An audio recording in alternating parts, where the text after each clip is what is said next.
Hey, welcome back to Iron Anchor Cycles. I know it's been a little while since we've posted a video, but we've been real busy this winter with a lot of stuff here in the shop, but a lot of it has been things that we've really covered before in the past. And honestly, we just haven't had a lot of opportunity for new ideas of things that we could share with you guys. And I apologize for those of you guys who are subscribers who are waiting for more content. We're going to try and be a little bit better about continuing to get you new stuff going forward to, keep you guys coming back for more. So with that said, let's talk a little bit about what we've got today and what we're going to be doing. So most of what we do here at the shop when it comes to engine builds is, for the most part, folks who have stock or pretty stock motors who want to do something. And that something might be a cam, it might be a full motor build, anywhere sort of in that spectrum.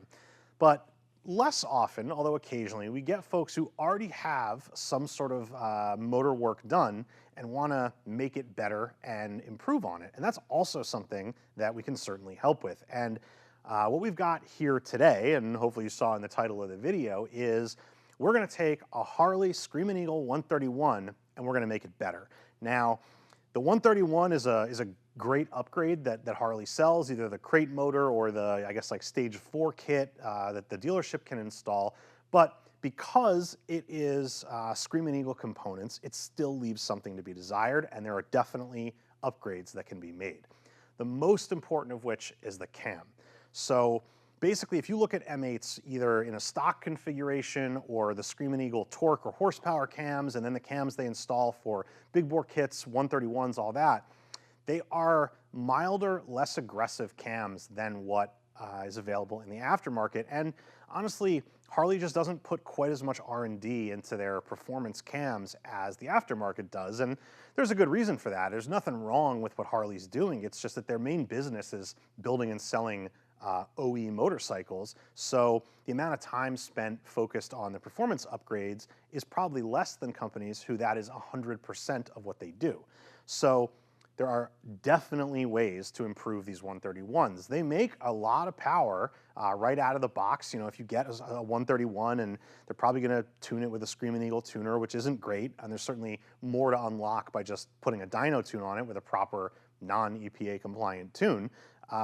But changing the cam to one that is a little bit better, a little bit more geared to the way you ride, you can make a lot more power out of a 131 beyond the way it comes. So that's what we're doing for this customer. So he had a stage 4 131 kit put on at a dealership.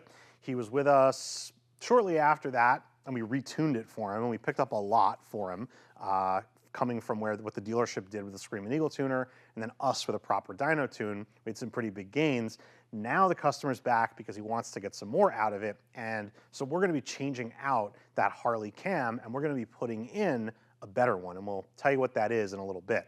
So there are a bunch of different things that can be done on these motors, and obviously, I can't go through all of it, but I'm at least going to show you what we're going to do on this bike, and we'll get it on the dyno, and we'll see what it does. So we'll see what a 131 can really do. Now, what I will say is that this is a bolt-in upgrade for the 131 heads, and so the Screaming Eagle heads that are on this bike do have upgraded valve springs in them from stock, but they're not quite as heavy duty as what you'd find in the valve springs that we would install for some of the highest lift cams out there. So, your fueling 590 cam and things like that, these springs just don't have enough for that.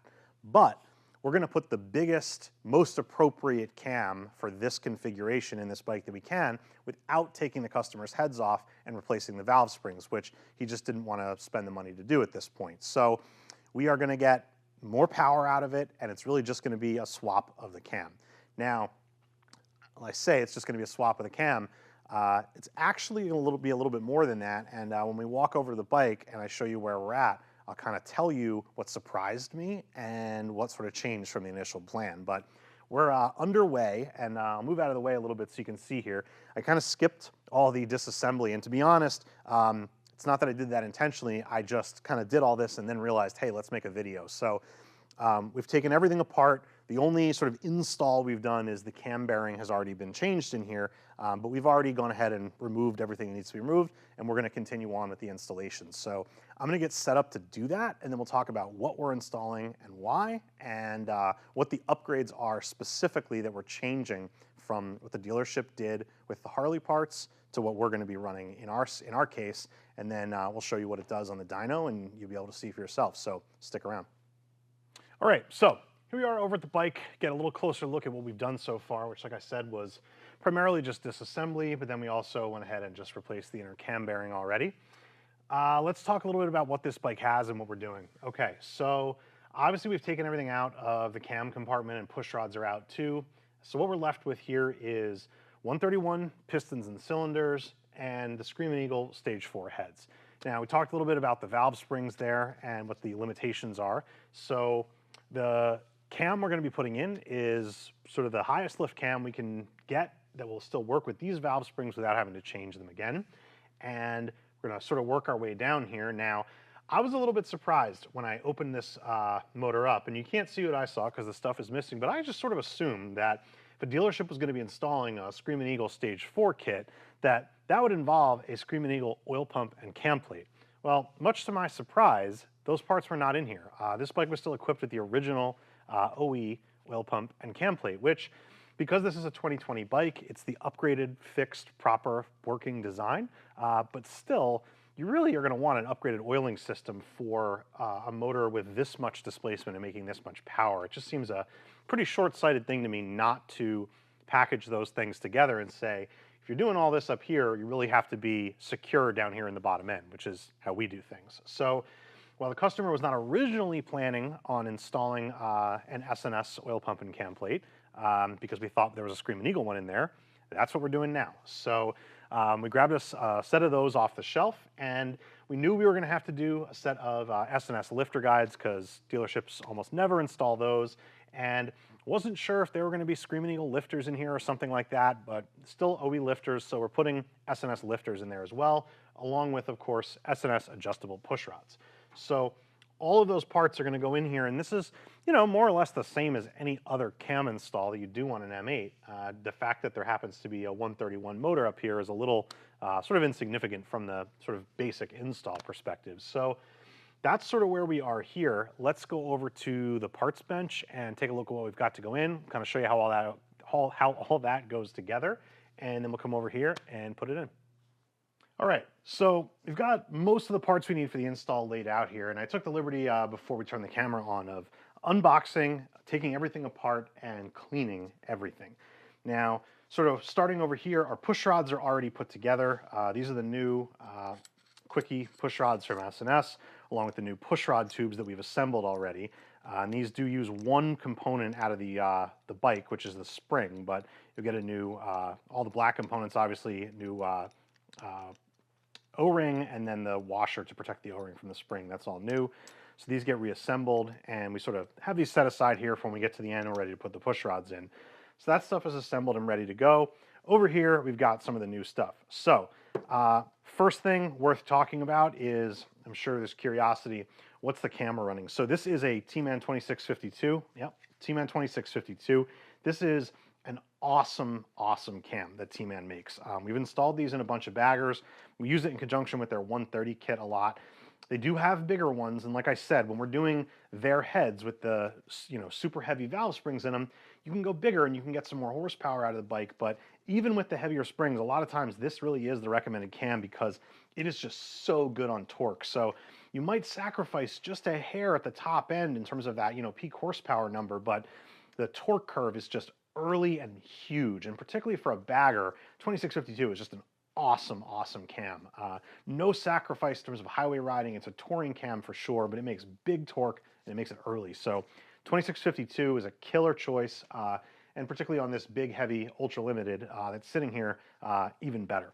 So that's the cam that's going to go in. And like I mentioned, obviously we've got an oil pump and a cam plate to go in as well. So a little bit about that. The cam plate is the cam plate. There's not much to say about that from SNS. So there it is, all cleaned up, ready to go. The oil pump, however, one thing to note is there are different oil pumps for the water-cooled and oil-cooled bikes, and you'll want to make sure that you've got the one that is stamped with a W if you've got a water-cooled or twin-cooled bike, or an O if you've got an oil-cooled bike. So we got these parts ready. What we're gonna do now is start to lube all this stuff up and get it assembled and ready to go in the bike. One other part I didn't mention sitting over here, our lifters, we've been bleeding the air out of them using the vacuum bleeder here. Started that yesterday, put them in, bled it, let them sit overnight. We'll hit it a couple more times just to make sure we got all the air out of those before we install them. But for now, the order of operations here is we do the oil pump first, we get that assembled, put it into the bike, and then we come back and do the cam and the cam plate. Now, there are a lot of schools of thought and different ways of installing these, and different people have their preferences, but what I'll tell you is S&S recommends their oil pumps be installed one of two ways. Either you can install it piece by piece into the bike, the sort of inner half of the pump, then the gears, then the other section of the pump, then more gears, and sort of do it piece by piece and thread it all in there. They also say you can do it where you just assemble the whole thing, align all of the G-rotors, and then slide it on. I happen to like that method better myself, so that's what I do.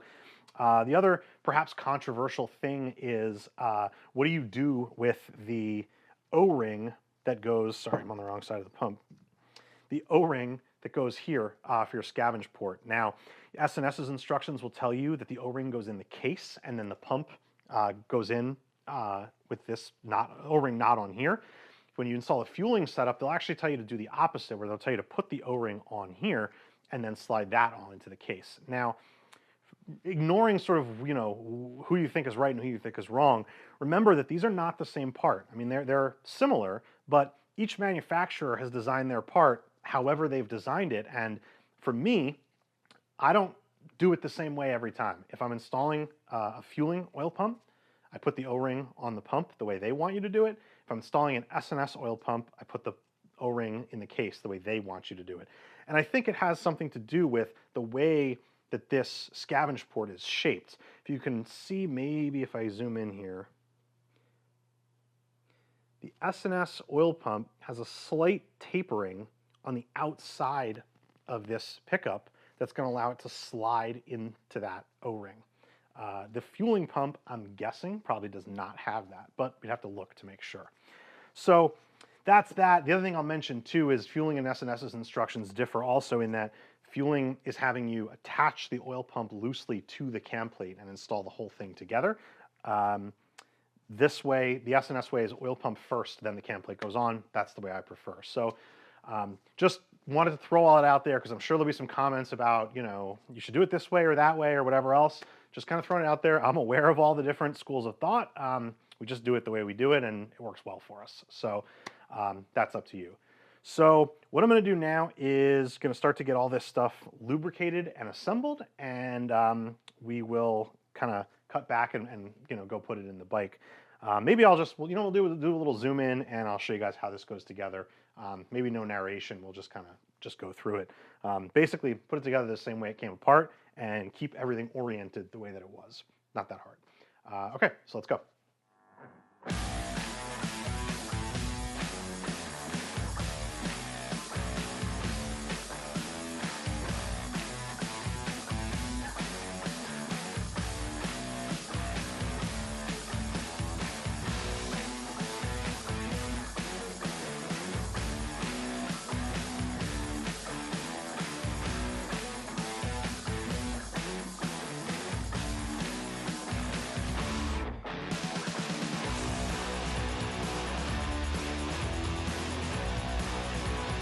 Okay, so there you have it. Oil pump is reassembled and all lubed up on the inside. Now we've got two more steps we've got to do before we go ahead and put this in.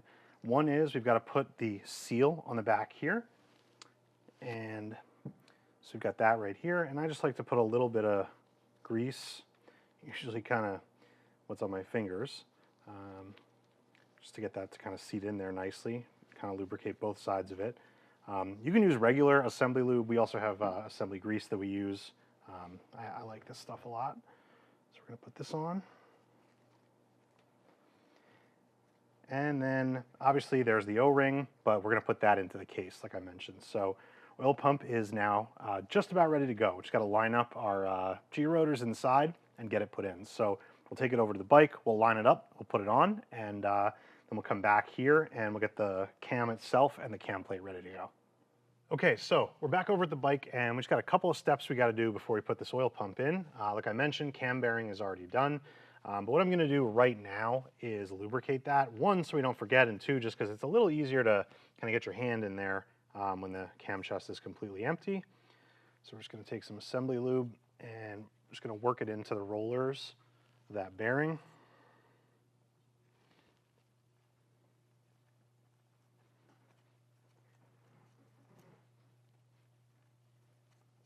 Okay, looking good. So, step number one, now we've got 2 O-rings to go into the case. So like I mentioned, you've got the one that goes on the oil pump scavenge, and then you've got the other one that's gonna go up against the back of the cam plate.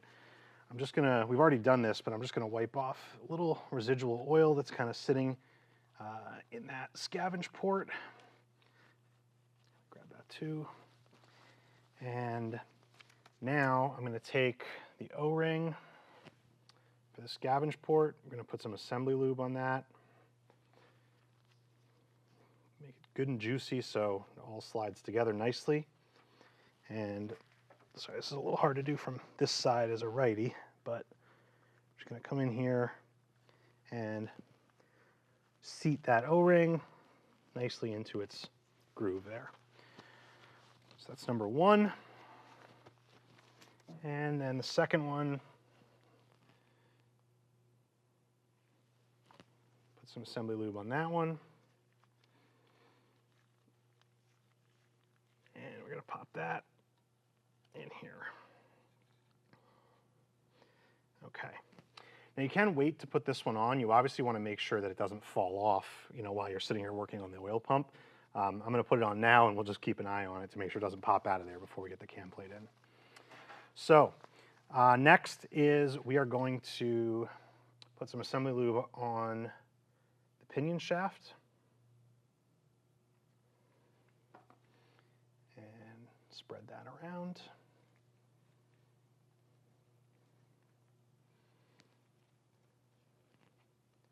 Okay, and we are ready to rock and roll. Now I'm going to come over with our oil pump and using this alignment tool, and this comes from Fueling. Put a link to the description. We'll put a link in the description if you want to pick one of these up if you're doing this yourself. That basically you're going to run this through. And I'm trying to do this so it's actually visible on the camera. And you're going to turn the pump around until it engages with all the gears. So it got through the first 2 sets. It's not quite lining up on the third. So if it's not close enough, sometimes like that, it won't actually grab it. So you can kind of come in with your finger and move that last rotor over a little so that this tool will pick it up. Let's see if that worked.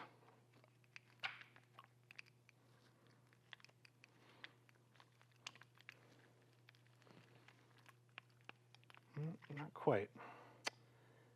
Let's see. Let's try that.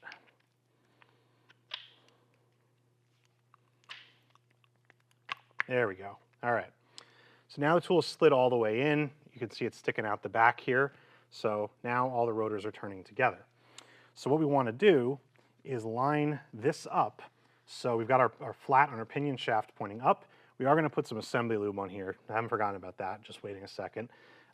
So when this goes, and you're going to sort of look at where it's sitting, it's not, if you sort of line these bolts up like it's sitting like a square, like it's straight across, it's not going to go in that way. It actually sits on kind of an angle. So sort of eyeball it there and go, okay, that right there is roughly the angle that it's going to go in at. And then you can sort of line it up so the flats are at 12 o'clock and 6 o'clock. So right there is about right. Turn a little bit more that way. Okay, now we got 2 things to do. If you notice when I was assembling this, I didn't really put any lube on the inside of here. It does kind of get covered in it as you do this, but I like to wait till the end to do this because it just makes a little bit less of a mess with that alignment tool. So put some assembly lube in here without moving those rotors around. And now come over here and just add some assembly lube onto the pickup.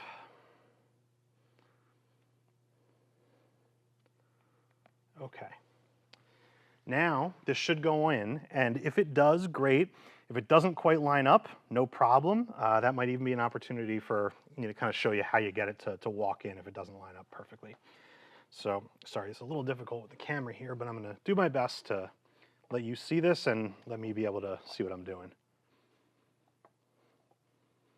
All right, so I was a little bit off in the way I lined it up, but what we're going to do is, with our rotors all lined up, I'm just going to turn the rear wheel a little to get the pinion shaft to line up with the pump.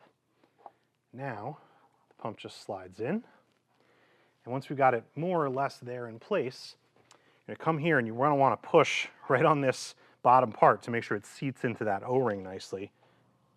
Okay, so there we go. Just kind of clicked into place, slid in, and you can tell it's all the way in. One, you can feel it as you're pushing it, but two, most importantly, you know, you can measure it with a straight edge, but sometimes you can even just tell the oil pump is now behind and not proud of the bosses for where the cam plate is going to sit. So we know we are good and we're in, and now we're going to let this sit for a moment. We're going to go back over to the workbench and get the cam and the cam plate ready to go. Back at the workbench, got our cam plate ready to go. This has already been cleaned off and it's ready to go. Just gonna put some assembly lube where we need it. So that's gonna be the thrust surfaces and the bushings.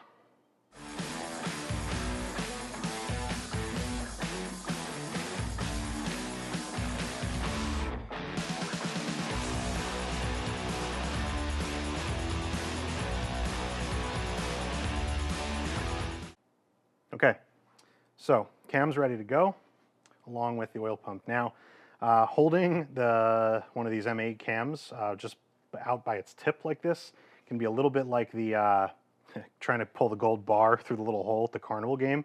So just make sure you've got a good grip on it and you don't drop it, because if this guy hits the ground, that's pretty much the end of it. So you just want to be very careful with it. So we're going to take this cam and we're going to take the plate and we're going to walk over and install them into the bike. Okay, so here we go. I'm going to take the cam and slide it into the bearing there. Now, obviously, we just want to make sure that didn't lose too much assembly lube on here, so just came off with my finger. I'm just going to use a little bit of the regular lube we got sitting here. Put that on there. Okay. And then the cam and pinion shaft there, you're going to slide the cam plate over.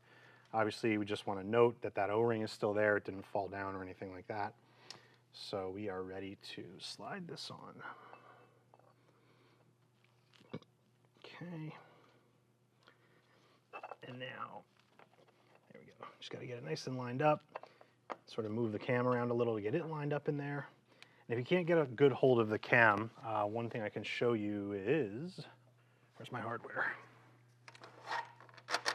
If you take the bolt for the cam, you can stick it in here, just a couple of threads, and you can kind of use that to line it up. Now you got them both on there. Cam plate slides right into place, nicey nice. Okay, so I'm just going to pull this bolt out because we don't need it in there anymore. And so from here, we're going to go ahead and start to do the sequence for putting all the hardware on. I'll run through that. I'll run through that quickly for you. Why not? We're here and I'm going to do it. So let me just get cleaned up, reset a little bit, and we'll flip back with the camera and get all this hardware on and move on to doing our sprocket and chains. Probably looks like nothing's changed from your end, but I just got our hardware ready to go and we're ready to start getting this fastened down. The kit is going to come with new hardware for the oil pump, so that's screws and washers. We like to put moly lube on here so we can just get a nice clean insertion of the screw and then a good torque reading on it. So basically what we're going to do is put in essentially all the screws and we're going to snug them, and then we're going to start with the torque sequence. So Basically, it's nice on these new pumps because, I'm sorry, the new cam plates is because they give you letters and numbers for all these, so it's very easy to sort of know the order. So what I like to do first is just kind of get them all started. The hardware for the cam plate itself is original. They don't replace that, but you definitely want to clean these screws off. They wind up getting a lot of junk on them. So we run them through a wire wheel, but you can do it by hand with a brush or whatever. And then Molly lube on these as well for us for the same reason. So put those in. We also generally clean out the threads in the holes in the case. Now, in our case, we already did that because we were kind of doing our setup before when we did the cam bearing. We go through and do all of the holes here and clean them out, so that's all good. So that's more or less done. So now what I'm going to do is just snug these down. Not put any torque on them. Sorry, I'm a righty, and doing it from this side is a little difficult. You may be tempted in a situation like this to use the impact tool. Don't. There's a lot of things on a Harley that you can, speed up by using a little impact gun, but on stuff like this, you really just take your time. You're not gonna save much by ramming these in, and you really don't want to over torque them, and certainly you don't want to be pulling threads out of the case if you get a little trigger happy on that gun.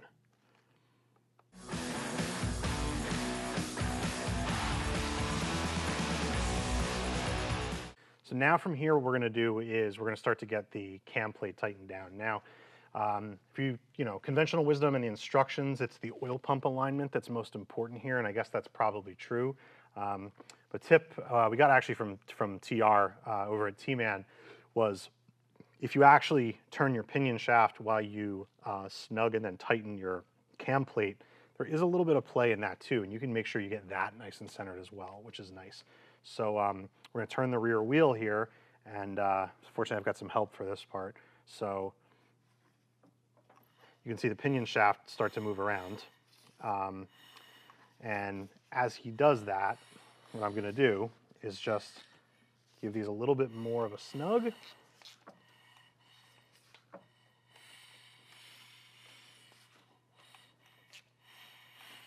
And 5, 6. All right. Now I'm going to switch over to the torque wrench, and we're going to keep turning this as we tighten this. I'm gonna 120 inch-pounds is the torque spec. I'm gonna kind of do it by eye to somewhere about half that, and then I'm gonna go around and kind of do it again.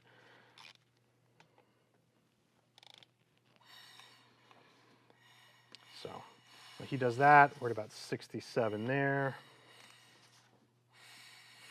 75, 80, that's fine. They're not exactly right. 80, 75, 80. All right. Now he's going to keep turning it, and I'm going to give these a final torque to 120.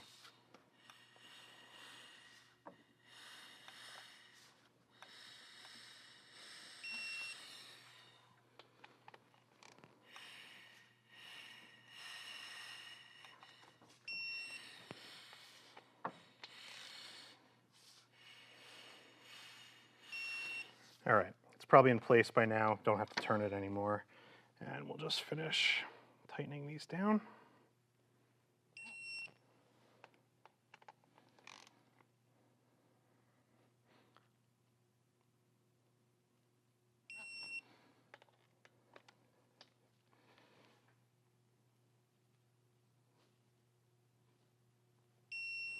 All right, so that all feels good. So now what we need to do is do the oil pump. Now, there's a million different kinds of orders and procedures, and you can look at the factory manual, and you can look at, instructions, whatever, for how to do this. But the gist of it is you want the pinion shaft rotating to keep that oil pump centered as you tighten it. So we'll get this moving, and now what I'm gonna do is I'm gonna tighten the first two down a little bit beyond snug, and now we're going to stop, and I am going to kind of check and make sure, did we have any binding in it? It looked like it was turning over freely, that's fine. So now I'm gonna do an initial torque on just these first 2 screws. So we're gonna do that, and let's leave it, we don't have to turn it right yet. We're gonna tighten that to 60. We're gonna tighten that to 60. Now I'm gonna turn it myself, and hopefully I'm not gonna, the camera's a little bit in my way, but I really wanna be able to feel as I do this, as that's in place. Do I feel any tight spots? Nope. And there are, I mean, I should say, there is a tight spot as you make compression there. You can hear the air pushing out, but any binding is what we're looking for. So the answer right now is no. So we're gonna leave that, and then we're gonna come back and we're gonna torque C and D, 60 inch-pounds as well.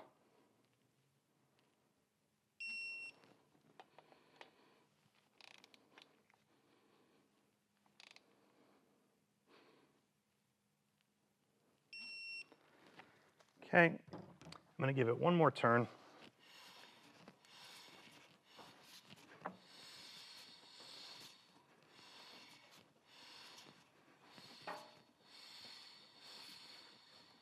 And that was 2 revolutions, feels good.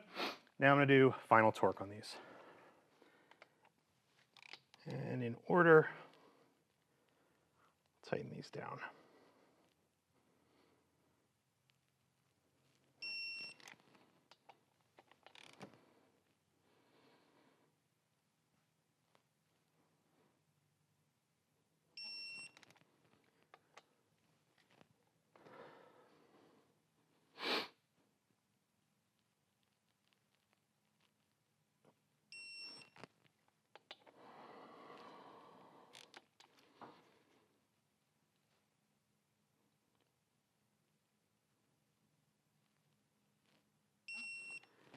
All right, sorry, a little out of breath from spinning that wheel around being on the ground there.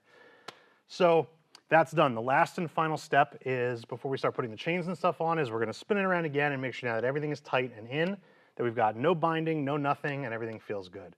You know, one thing worth pointing out, depending on the run out in your pinion shaft, you may have tight spots, if you will, but that's because your pinion shaft is moving a little bit. On a perfect crank, like something from Dark Horse, it's gonna spin easier. You may feel a slight bit of tightness if you can feel that number of thousandths of an inch, and maybe you can, maybe you can't. I guess it's up to you, but I'm gonna go ahead and do that sort of off camera. We'll reset, we'll throw our chains and sprockets on here and keep going with this. So moving on, we are gonna check our alignment of our sprockets. Now, what you would generally do here is start with the original spacer washer between your cam sprocket and the cam itself. In my personal situation, most of the time I find on these M8s that we wind up needing to go one size bigger on the spacer. So I usually start my checking with one size bigger. If I have to go back to the original one, that's fine too, but usually I go up one for the initial check. So the one that came off here was a 120, so this is a 130. So we're gonna put our washer on there. Gonna put our sprocket on. If I can get it lined up. Come on, there we go. Okay, and then I'm gonna put the pinion sprocket on. So with our sprockets in place, I'm gonna go ahead and start our bolts. So start them off by hand. And once they get snug, put our locking tool in and tighten them down. And we're not torquing the final spec here. We're just getting them tight so we can fully seat them. Now, one thing I'll point out, so timing doesn't matter here, but it is easier to get your alignment tool in if the dots are aligned. I mean, obviously the top sprocket will move as you need it to, but the bottom one won't. So if you got your timing mark pointed straight up, it's easy to get this guy locked in. Now, one other thing I'll point out, these locking tools work super well when there's a chain on here because it's providing an opposing force to the locking tool. But when the chain's not on, as you tighten this, it's going to want to spit the locking tool out one way or the other, depending which way you're turning. So you kind of just need to put a hand on it as you tighten. And I'm sorry you're not going to be able to sort of see it as I do it. It's a little difficult, kind of right-handed from this side. But you do have to kind of hold on to it, otherwise it's going to spit the tool out, and because it's plastic, it's going to break. And then you'll be SOL.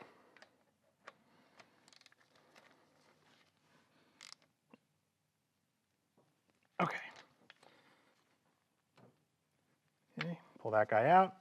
All right, so now we've got our sprockets on and tightened down, and we're going to check the alignment. All right, so what we're going to do, we want to be under 10 thousandths, well under 10 thousandths if we can be, in terms of the space offset between them. So I've got a couple of feeler gauges here, and basically we're just going to run a straight edge across them. We're going to check it in a couple of different places and see how it is, and we'll make adjustments as needed. For me to be able to see this, I'm going to block the camera with my head. I'm sorry about that, but there's kind of nothing I can do.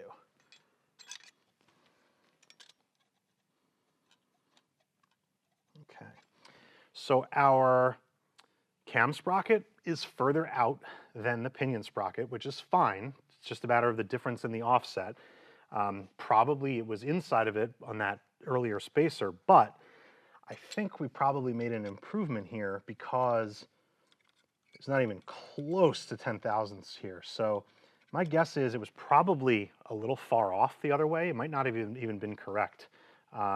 It might have been with different components, but it wouldn't have been, I guess is what I should say. If we put that 120 in there, we probably would have had to go up to this one. Maybe not, but you can by eye see that this one is in spec. This is an 8 thousandths, and it's not even close to fitting in there. So I'm just going to check a couple more places. We're good. And just going to check the other side as well.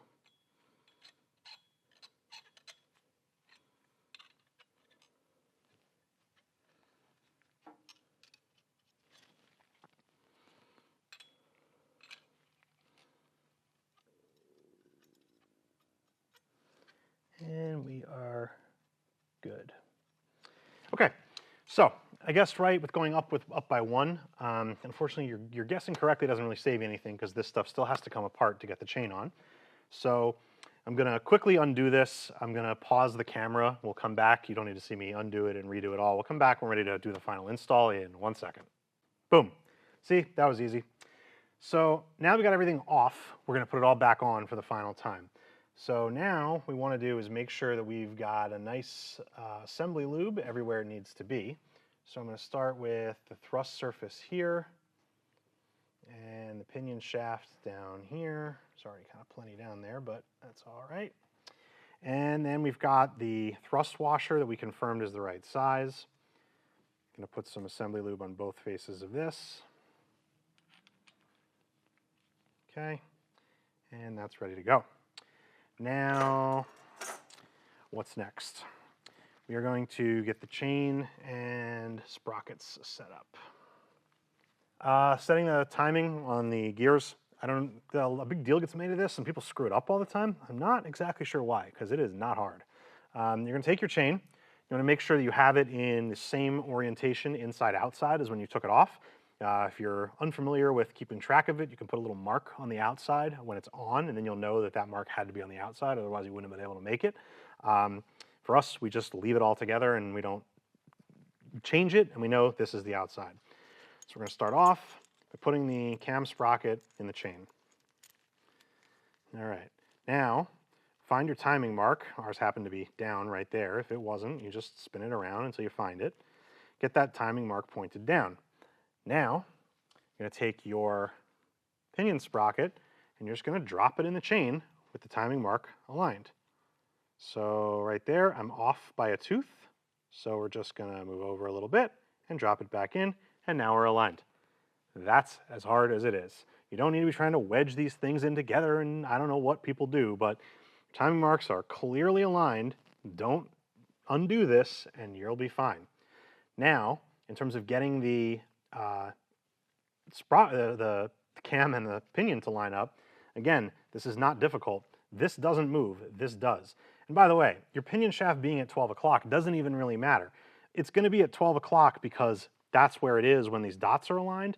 But even if your pinion shaft was, let's say, 90 degrees to the right, you can put it on this way. It's still timed because it's connected by a chain. And when you roll the motor over, it's gonna be right there. It doesn't have to be a lot pointing at each other when it goes on. They just have to be in time with each other.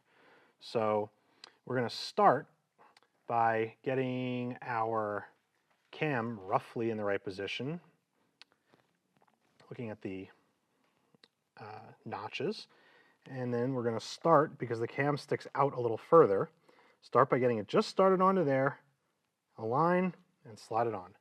That's it. Now here's sort of what I was talking about. Hopefully the camera can see, like you go, oh no, like we're out of time here. Like, no, we're not, we're in time. It's just turned a little bit. That's how it's supposed to work.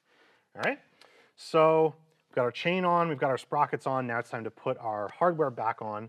So now in order to do this, it's a little bit of a sort of Loctite and assembly lube sandwich. Sorry about that. I just looked up and my camera was off with a dead battery. So I'm not exactly sure where I left off in my little soliloquy here about assembly lube and Loctite, but hopefully I'm not repeating myself too much here. Assembly lube on the thrust surfaces, Loctite on the threads. I'm going to put one more drop here, and we'll install this bolt.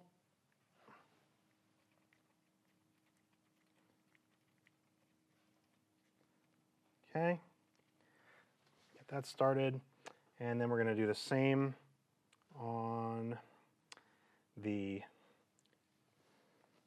pinion shaft bolt. See, that time I did it on the flange, the other time I did it on the thrust surface of the washer. It's up to you, just as long as you get some in between there. And then I'm going to put some on the underside here. And red Loctite on our bolt. Okay, let's make it 2 drops. Okay, so we're going to start that. Okay, boom. Now, as my hands get wiped off just a little bit here, we will start by running these bolts in by hand or with a ratchet, whatever.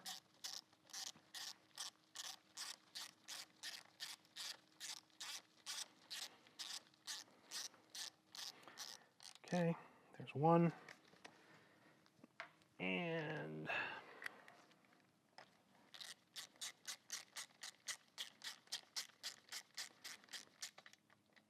two, snug.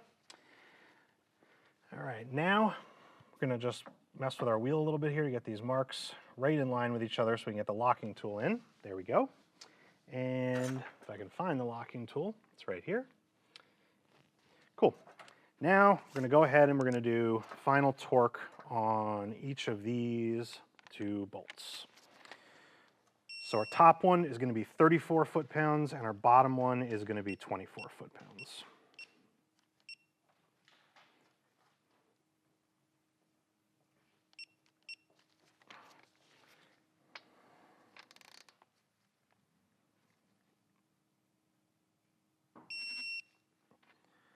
There's one.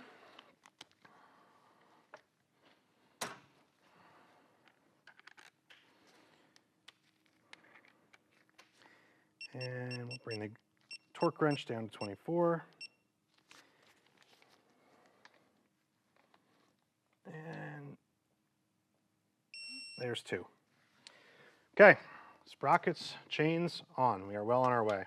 So we are ready to start putting the lifters in. Now, what we need to do here is get these out of the jar and get them into the bores facing the right direction. Then we're going to put the new S&S lifter cuffs on. So the first step I'm going to do is assembly lube inside of here. Now, you might ask, why am I not wearing gloves for arguably the dirtiest part of this installation? Well, I find it easier to do this without the gloves on, I guess is the short answer. dealing with the lifters and getting them in there clean and whatever, and also just kind of going down and through here and making sure that you got assembly lube everywhere it needs to be. I just find it a little bit easier with a bare hand. And you can always wash your hands afterwards.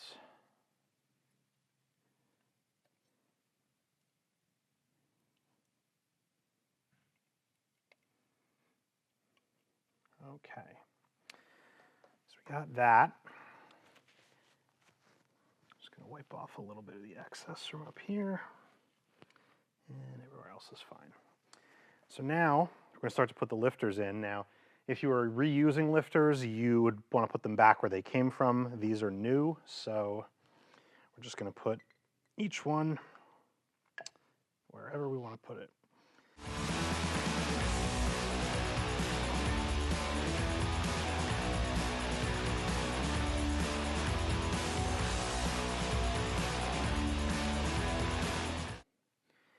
All right, let's put those in. Move our little vacuum chamber out of the way here. And our next step is going to be to get the lifter guides on. So we'll grab those and we'll get them put on. So the lifter guides, if you haven't seen these before, hopefully you have. These are billet aluminum, replacing the plastic ones that came out. I've got one sitting right here. Kind of show it to you. So yeah, this is not a good part. That's a good part. So we're going to toss that in the garbage where it belongs, and we're going to get these installed. Now, these are pretty easy to do. Like I said, they're labeled, so the rear goes on the rear. Make sure you got it lined up. And we're going to take the bolt. It's got some blue Loctite that we put on, and we're going to start running that in.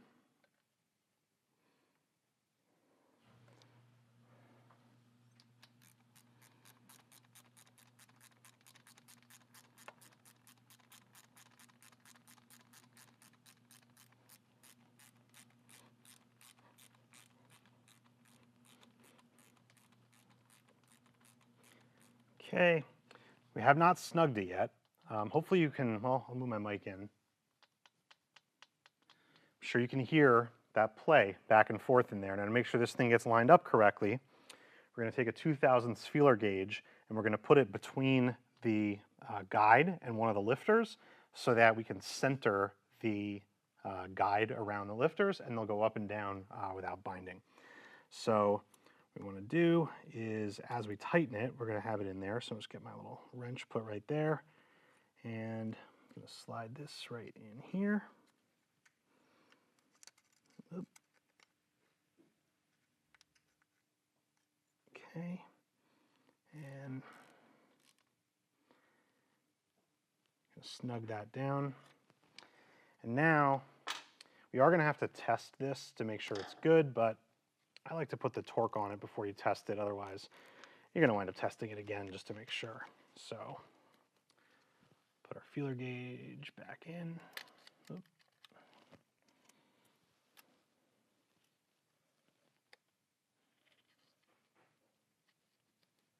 Okay. And help if the torque wrench is on. We're going to torque these to 100 inch-pounds.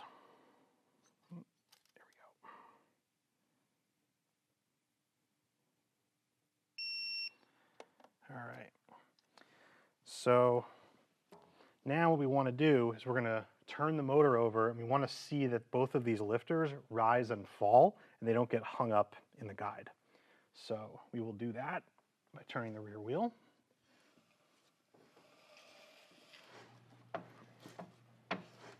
So there you go. See, they're both coming up and going down on their own, and that is what we want. Okay, so rear is good. We're going to go ahead now and do the same thing on the front.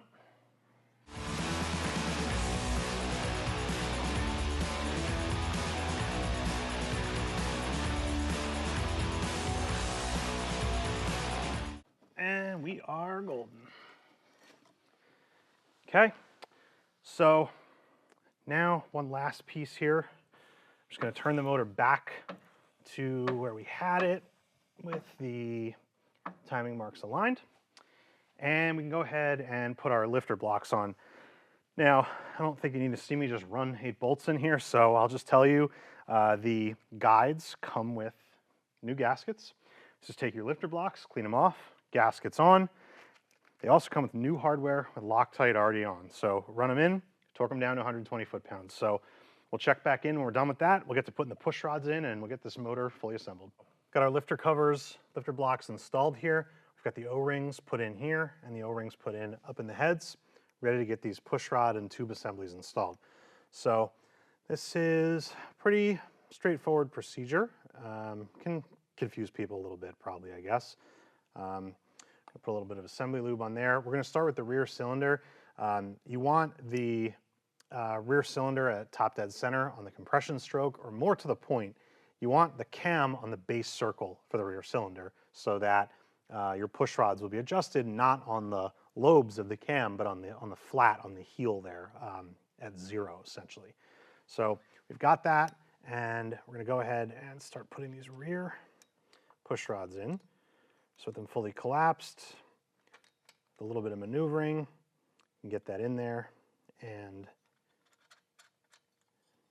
take our little specialty tool here, which is a paper clip and a rubber band, and we'll start to get these extended. Now, what we're going to do here is just run this down by hand to start off with.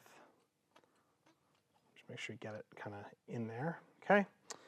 Now, we'll start to use the wrenches a little bit. Gotta make sure that the lock nut doesn't fall down in there, because you won't be able to grab it, particularly on these M8 bikes with the high tappet blocks. If the push rod collapsed, you won't be able to grab that nut if it falls all the way down. Or I'm saying with the push rod not collapsed.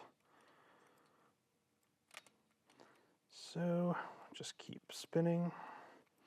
So I'm using the wrench to hold the lower portion, and I'm spinning the upper portion with my fingers. And soon we should start to get some threads exposed so that we can get the lock nut started on there so it won't fall. So now we got some threads there. I can spin that lock nut. So now the lock nut is being held up. Hopefully you can see it. Zoom in on your computer if you can, I guess. So now sort of start to turn. And what we're doing here is checking for play. We want to get this turned all the way out to what we call 0 lash, which essentially means that there's no load. We're not compressing the lifter at all, but there's no up and down play in it. So as you're turning, you will feel that if you've got oil in your lifters. And right there is where mine is stopping. And so that's the spot right there. So at 0 lash, we're going to mark a flat on here so we can count the revolutions. I didn't grab the paint marker. Let me do that right now. Let's just get this guy juiced up here. So we're going to hold the bottom part of the push rod, and then from 0 lash, we're going to go 4 turns for these lifters to get them set where they are meant to be set. Okay, so we're going to mark that flat.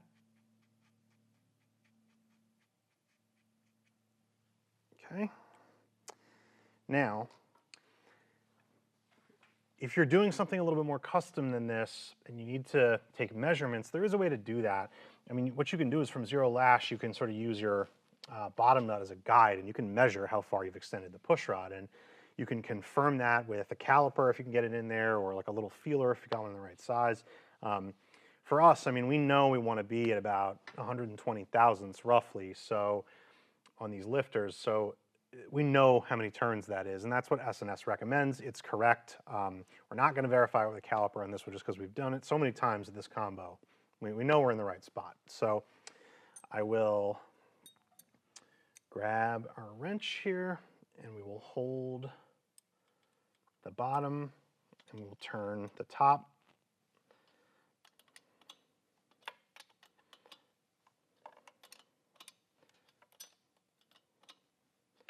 Okay, so that's 1 turn.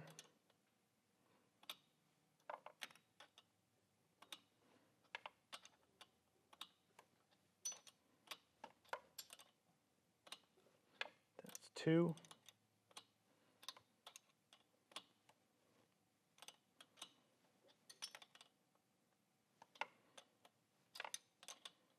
That's 3.